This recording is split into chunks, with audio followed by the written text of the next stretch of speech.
మనం ఎప్పుడు కూడా మన ధ్యాసలో మన మైండ్లో కూడా ఏం వెలుగుతూ ఉంటుందంటే కొండ గురించే మనం ఆలోచిస్తూ ఉంటాం. కానీ అక్కడ క్రియా, కర్త, కర్మ, దేని కారణము, దేని గురించి దేవుడు మాట్లాడుతున్నాడంటే విశ్వాసం గురించి మాట్లాడుతున్నాడు. ఎందుకు విశ్వాసం గురించి మాట్లాడుతున్నాడు అంటే క్రైస్తవుడి జీవితంలో విశ్వాసం అనేది ఒక పునాది లాంటిదంట.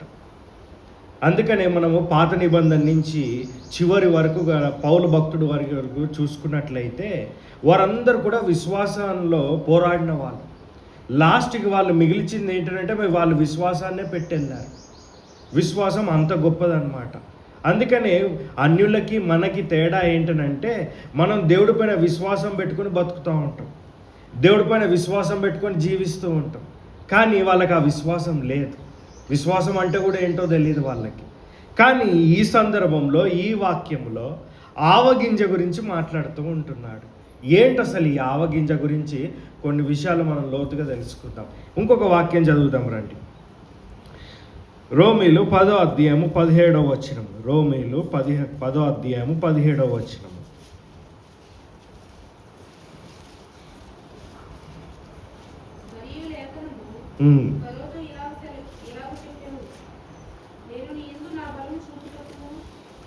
ఏం చదువుతున్నారండి?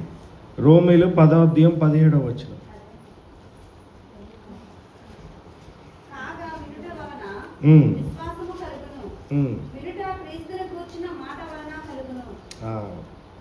చూడండి ఒకసారి నా వైపు. వినుట వలన ఏం కలుగుతుందంట అండి? విశ్వాసం. ఎవరి మాటలు వినాలంట? మనము క్రీస్తుని గురించిన మాటలు వినాలి, అప్పుడే విశ్వాసం కలుగుతుంది. వేరేటోళ్ళ మాటలు విన్నామనుకోండి విశ్వాసం కలగదు మనకి.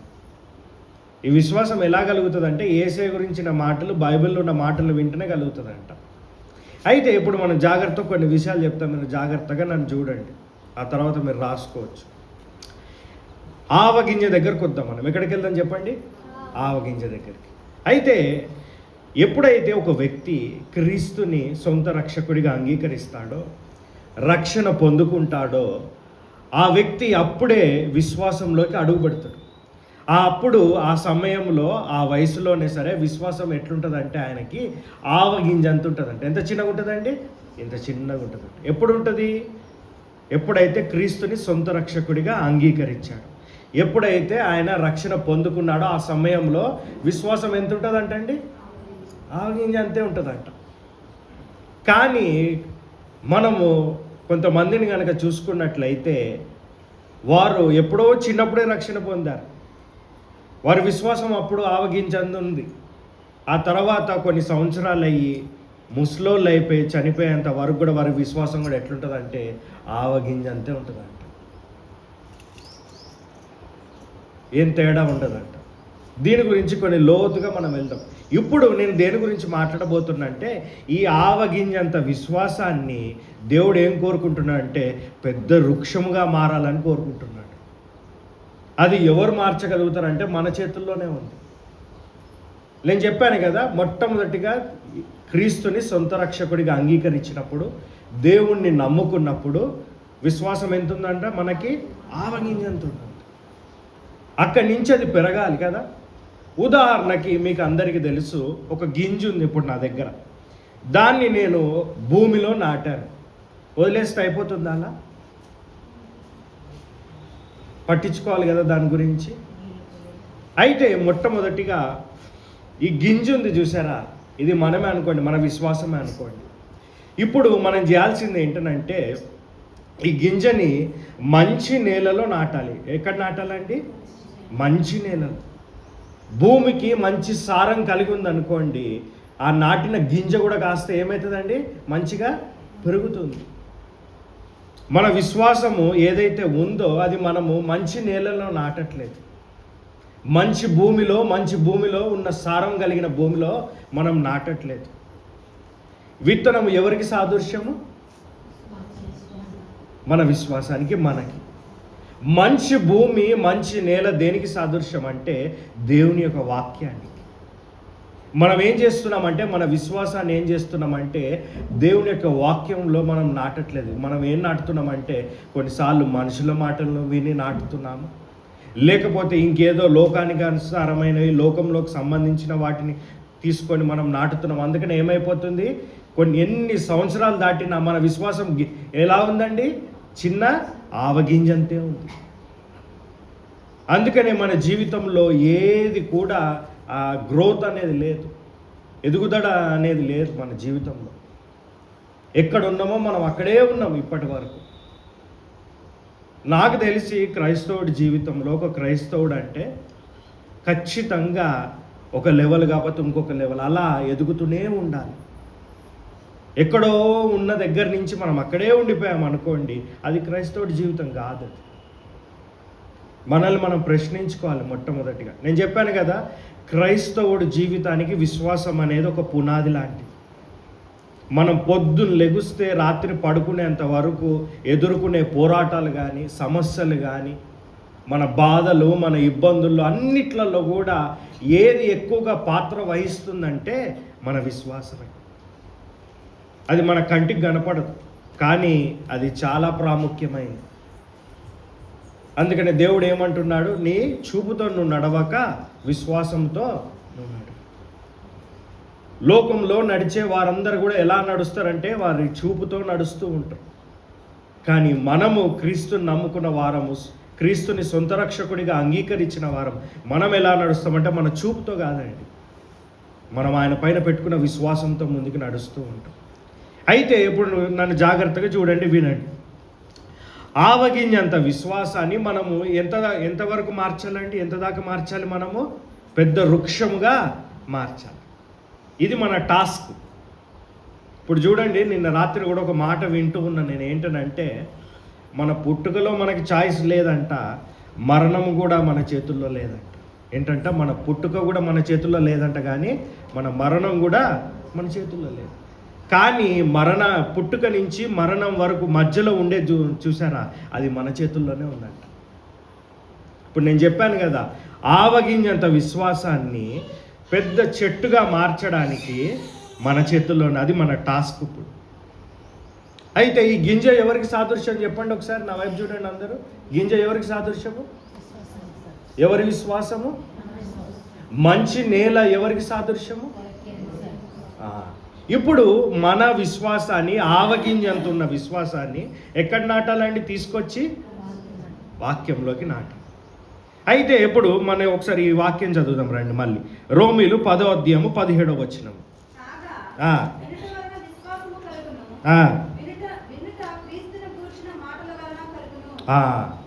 చూడండి నా వైపు అందరు. విశ్వాసం ఎలా పెరుగుతుంది? ఎవరి మాటలు వింటే పెరుగుతుందండి? క్రీస్తు గురించిన మాటలు. క్రీస్తుడి గురించిన మాటలు లోకంలో ఉంటాయా, బైబిల్లో ఉంటాయా? మరి మనము ఎక్కువ ధ్యానం అంతా కూడా మానవులకి ఎక్కడ ఉంటుందండి? లోకంలోనే ఉంటుంది. భారతదేశంలో అంట నాకు తెలిసిన మట్టికి వేరే దేశాల నుంచి మన దేశాన్ని కనుక కంపేర్ చేసుకుంటే 3 విషయాలు చాలా ప్రాముఖ్యమైన అంట జీవితంలో, మనిషి జీవితంలో అతి ప్రాముఖ్యంగా భారతదేశంలోనే. ఏంటో తెలుసా ఆ 3 విషయాలు? మొట్టమొదటిగా సినిమాలు, రెండవదిగా స్పోర్ట్స్, మూడవదిగా పాలిటిక్స్ అంటే రాజకీయం. ఏంటి ఈ 3 ఏంటి చెప్పండి మళ్ళీ ఒకసారి? సినిమాలు, రెండవది స్పోర్ట్స్, మూడవది పాలిటిక్స్. వేరే దేశంలో ఈ 3 గురించి ఎవరు పట్టించుకోరండి. నేను కొన్ని దేశాల్లో తిరుగుతున్నప్పుడు పక్కనే వాళ్ళ మినిస్టరో లేకపోతే ఆ సినిమాలో యాక్టర్ వెళ్తూ ఉంటుంటే అసలు ఎవరు పట్టించుకోరు వాళ్ళని. అదే మన దగ్గర అనుకోండి, అక్కడ హైవే మీద దగ్గర ఉంటే ఇక్కడ వరకు జనాలు నిండిపోతూ ఉంటారు. అది మన భారతదేశంలోనే జరుగుతూ ఉంటుంది ఎక్కువ. రాజకీయం దగ్గరకు వచ్చేసాము అనుకోండి, మనిషిని చంపేదాకానే వెళ్ళిపోతారు జనాలు. మిగతాదేంటి? స్పోర్ట్స్. క్రికెట్ మ్యాచ్ ఉంది అనుకోండి, అక్కడ మా హైదరాబాద్లో అయితే చర్చికి కూడా రారు. ఏంటా అని కారణం మేము తవ్వుతూ ఉంటుంటే బయటికి కనపడేది ఏంటంటే, అచ్చా ఇలా మ్యాచ్ ఉందన్న అందుకే రాలేదన్నానంట.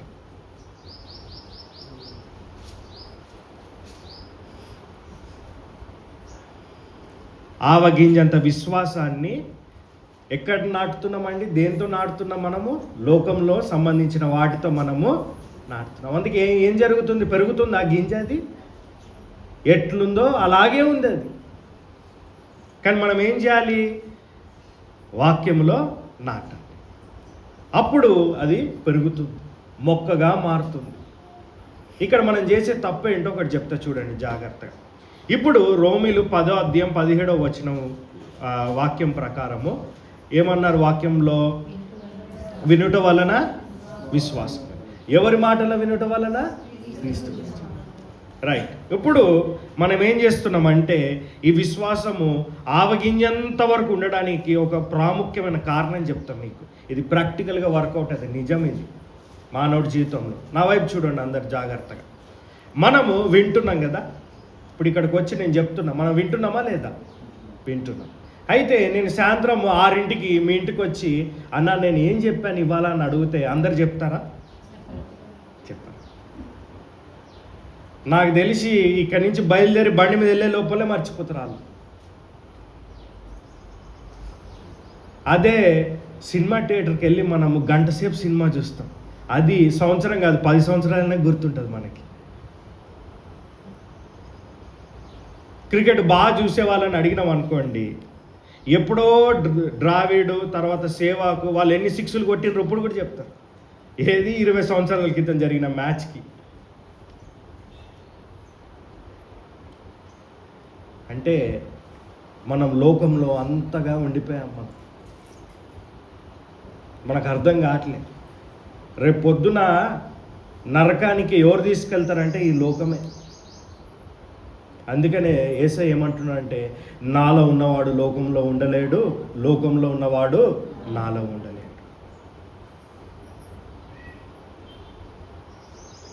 దేవుడు మనతో ఒక విషయాన్ని మాట్లాడుతున్నాడంటే ఇది మనకే అని గ్రహించాలి.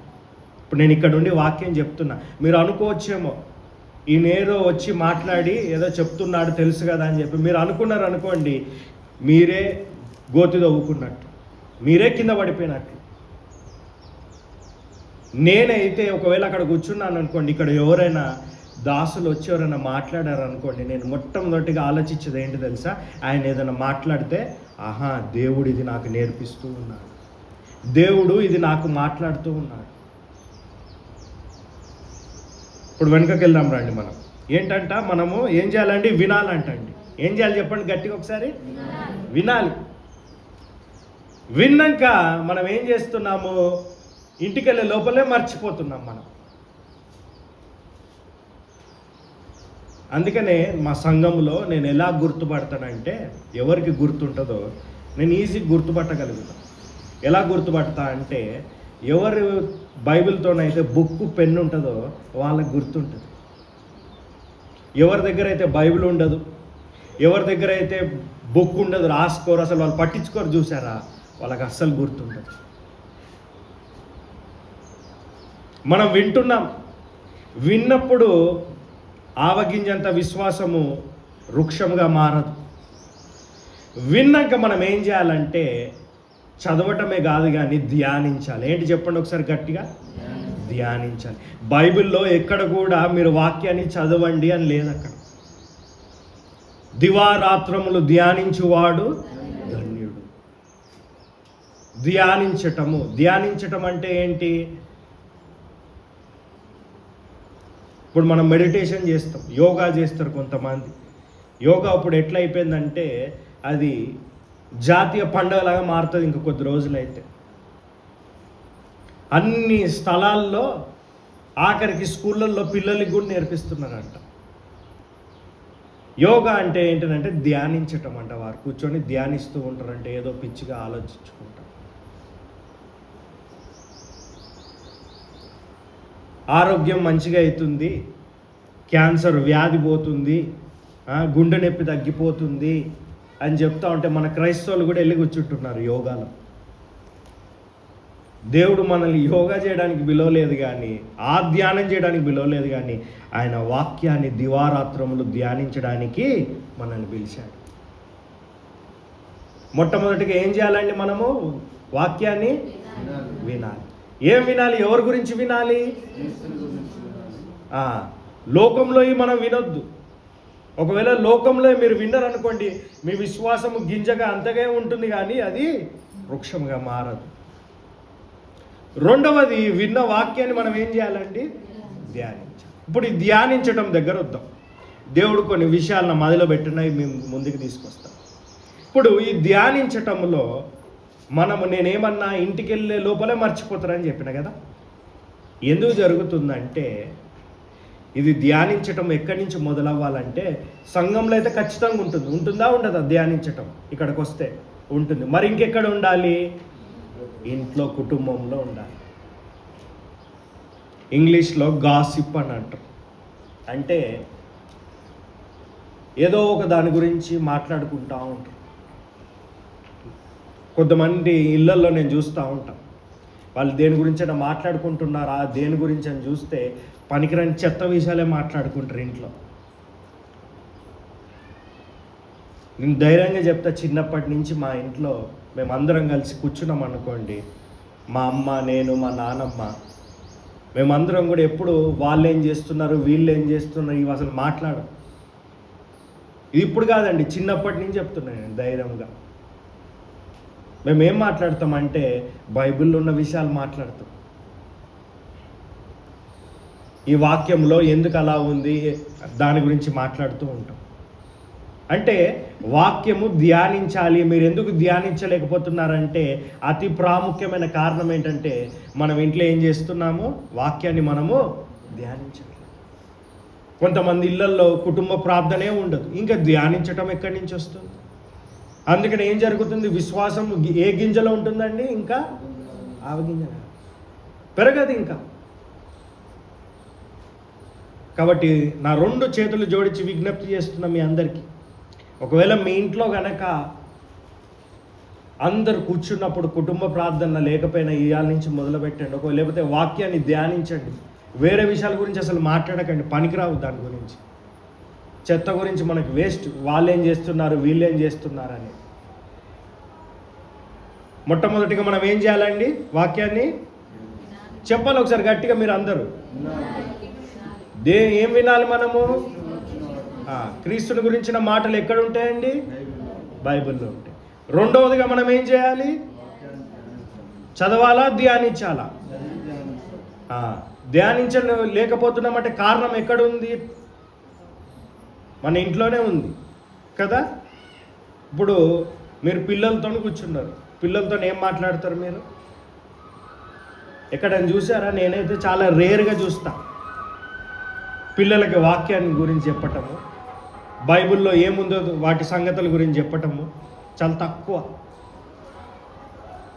ఇక వీటితో గోల్ ఎందుకురా బాబా అని చెప్పి ఆడ కార్టూనో లేకపోతే ఇంకేదో ఆన్ చేసి ఇచ్చేస్తారు వానికి. లేకపోతే సెల్ ఫోన్లో యూట్యూబ్లో ఏదో రీల్స్ ఆన్ చేసి ఇచ్చేస్తారు. దయచేసి అలా చేయబాకండి. ఖచ్చితంగా వాక్యము ఇంట్లో ఉండాలి. ఏ ఇంట్లో అయితే వాక్యం ఉంటుందో ఆ ఇంట్లో మనశ్శాంతి ఉంటుందండి, దేవుని సన్నిధి ఉంటుంది ఆ ఇంట్లో, దేవుని ఆశీర్వాదం ఉంటుంది ఆ ఇంట్లో.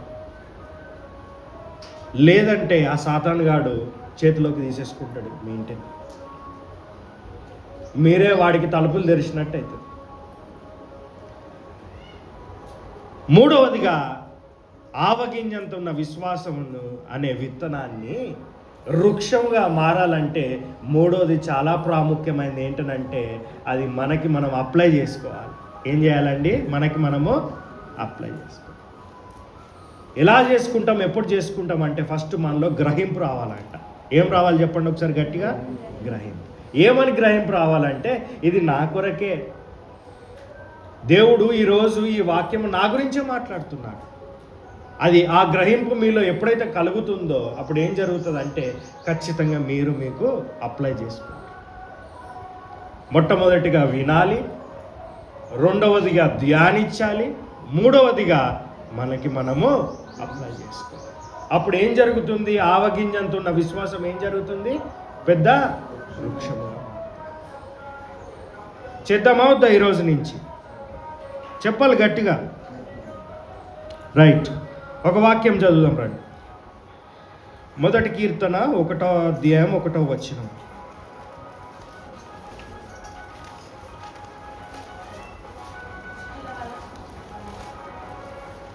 చదవండి.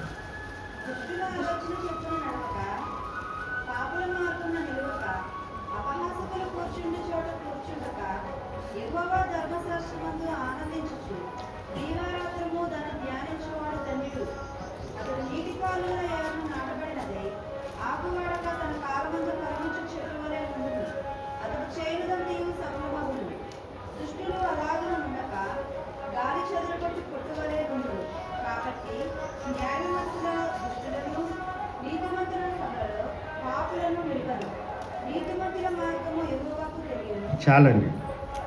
ఒకసారి మళ్ళీ చదువుదాం. 1వ అధ్యాయం 1వ వచనం. అందరు జాగ్రత్తగా వినాలి. దుష్టుల ఆలోచన చొప్పున నడవక, పాపుల మార్గమున నిలువక, అపహాసకులు కూర్చుండు చోటను కూర్చుండక, యెహోవా ధర్మశాస్త్రమునందు ఆనందించుచు దీవారాత్రము దాన్ని ధ్యానించువాడు ధన్యుడు. అతడు నీటి కాలువల ఏరను నాటబడినదై ఆకువాడక తన కాలమందు ఫలమిచ్చు చెట్టు వలె ఉండును. అతడు చేయునదంతయు సఫలమగును. దుష్టులు అలాగునుండక గాలి చెదరగొట్టు కొట్టువలే ఉండురు. కాబట్టి న్యాయ విమర్శలో దుష్టులను, నీతిమంతుల సభలో పాపులను నిలువరు. చాలండి. ఇంకొక వాక్యం చదువుదాం రండి. రోమీలు 12వ అధ్యాయము 2వ వచనం. రోమీలు 12వ అధ్యాయము. ఉమ్, ఉమ్, ఆ, ఉమ్, ఉమ్, ఉమ్. మళ్ళొకసారి చదువుదామండి. ఉమ్,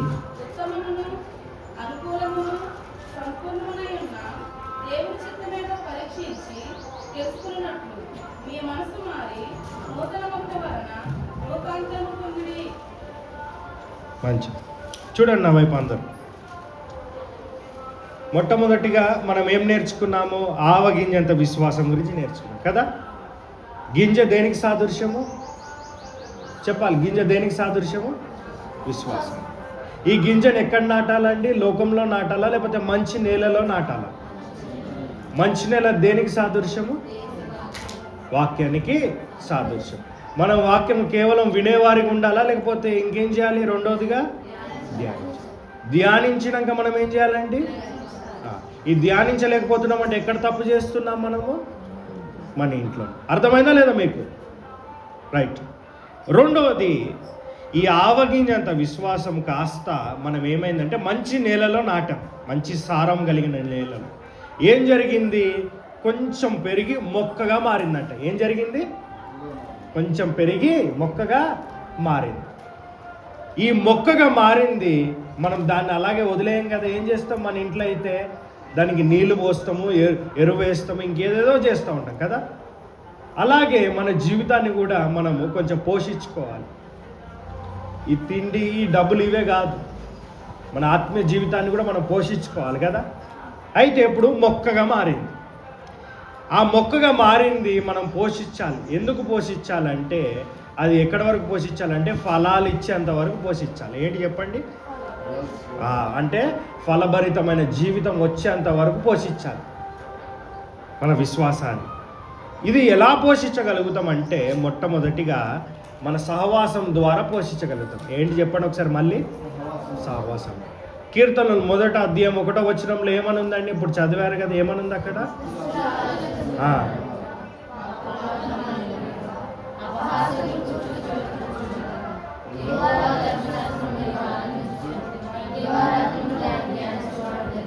చాలండి.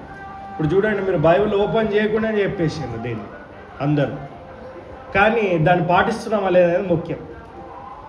మనం ఇది చెప్తే 100 సార్లు చెప్పినా వేస్ట్, కానీ ఒక్కసారి పాటించిన దేవుడు చాలా సంతోషిస్తాడు. కొంతమంది దుస్తులతో కూర్చోరు, కానీ అలాగే వాళ్ళే ఖాళీ కూర్చొని ఉంటుంది. ఇంకా కొంతమంది దుస్తులతోనే కూర్చుంటూ ఉంటారు. స్కూల్లో మా టీచర్ ఎప్పుడు అంటూ ఉండేటోడు, ఏమనేటోడు అంటే, నీ స్నేహితుడిని చూపెట్టు నీ భవిష్యత్తు ఏంటో చెప్తా అనేటోడు. ఏంటంట? నీ స్నేహితుడిని చూపెట్టు నీ భవిష్యత్తు ఏంటో చెప్తా అనేటోడు. మన సహవాసం అనేది చాలా ప్రాముఖ్యమైనది. ఎందుకు ప్రాముఖ్యమైంది? మన విశ్వాసాన్ని పెంచుకోవడానికి. ఈ విశ్వాసం పెరగటం వల్ల ఏమైతే తెలుసా అండి? అసలు మీరు ఊహించరు, దేవుడి దగ్గర నుంచి గొప్ప మేలుని మనం పొందుకోవచ్చు. మనం చేసే ప్రతి ప్రార్థనకి దేవుడు జవాబిస్తాడు. విశ్వాసం లేకుండా ఆయనని మనము ఒప్పించగలుగుతామా?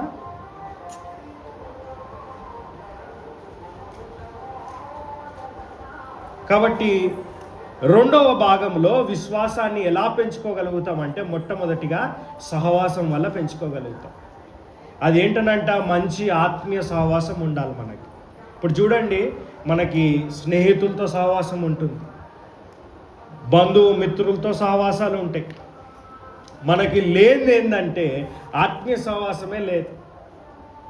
మీరు నమ్ముతారో లేదో, నేను క్రీస్తుని సొంత రక్షకుడిగా అంగీకరించినప్పుడు, రక్షణ పొందుకున్నప్పుడు ఈ లోకంలో ఉన్న వారందరూ కూడా సగం మంది కట్ అయిపోయారు నాకు. నేను పొద్దున్న లెగుస్తే పడుకునేంత వరకు కూడా ఆత్మీయులతోనే ఉంటుంది నా ప్రయాణం అంతా కూడా. వారితోనే మాట్లాడుతూ ఉంటా, ఫోన్లో వారినే కలుస్తూ ఉంటా. తద్వారా ఏం జరిగిందంటే నా విశ్వాసము ఆవగింజంత కాస్త మొక్కగా మారింది. అది ఎక్కడి వరకు వచ్చిందంటే ఫలాలు ఇచ్చేంత వరకు వచ్చిందంట. రెండవదిగా ఈ రోమిలు 12:2 మళ్ళొకసారి చదువుకుందాం రండి.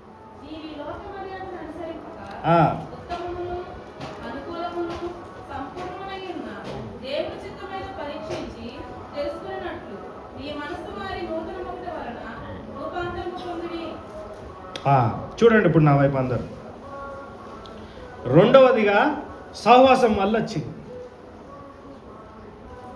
ఆ తర్వాత ఈ విశ్వాసం ఎప్పుడైతే మనలోకి ప్రవేశిస్తుందో, అంటే మనం దేవుడి పైన విశ్వాసం పెట్టుకుంటామో, మనలో ఏం జరుగుతుందంటే మనం రూపాంతరం చెందుతామంట. ఏం జరుగుతుందండి? రూపాంతరం. ఎలా జరుగుతుంది? ఇది మన విశ్వాసం వల్లే. ఎవరిపైన పెట్టుకుంటే? ఆ దేవుడి పైన పెట్టుకుంటే.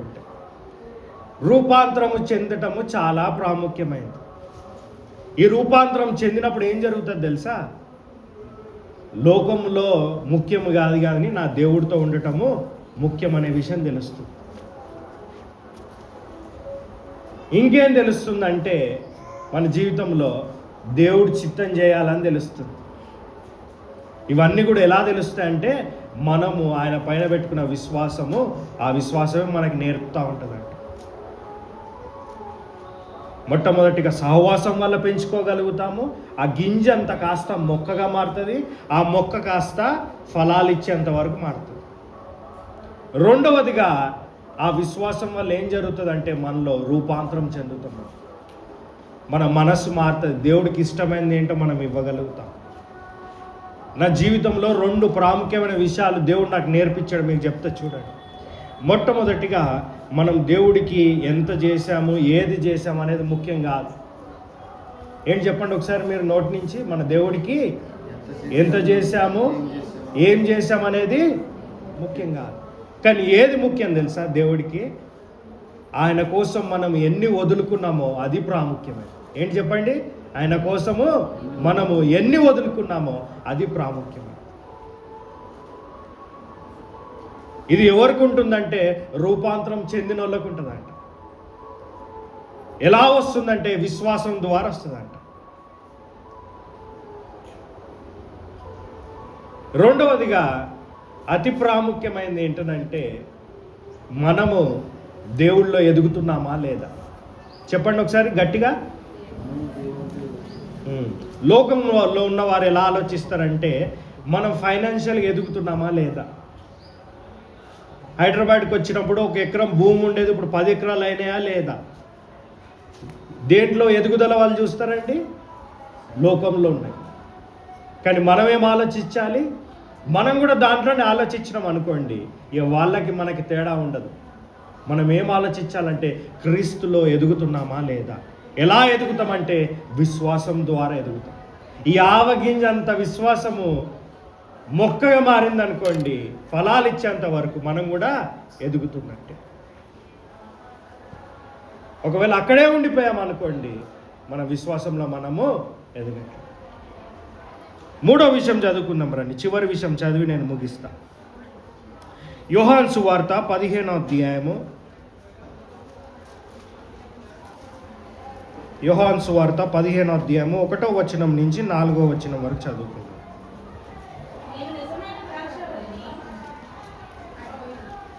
నా తండ్రి వ్యవసాయకుడు, నాలో ఫలి